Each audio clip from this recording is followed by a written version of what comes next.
मध्य प्रदेश आणि राजस्थानमध्ये कफ सिरपच्या सेवनामुळे लहान मुलांचा मृत्यूच्या घटनांची जी पार्श्वभूमी आहे ती लक्षात घेऊन महाराष्ट्र राज्य आणि औषध प्रशासनाने एक महत्त्वाचं परिपत्रक जारी केलं आहे। त्यानुसार राज्यातील सर्व किरकोळ औषध विक्रेत्यांना डॉक्टरांच्या वैध प्रिस्क्रिप्शनशिवाय लहान मुलांसाठी असलेलं कोणतेही सिरप किंवा त्या श्रेणीतील औषधं विकण्यास सक्त मनाई करण्यात आली आहे।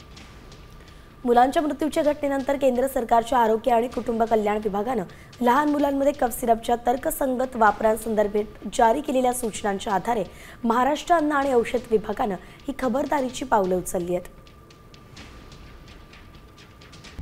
आता isakal.com आहे देशातील नंबर 1 ची मराठी न्यूज वेबसाईट। प्रत्येक अपडेटसाठी isakal.com ला नक्की भेट द्या।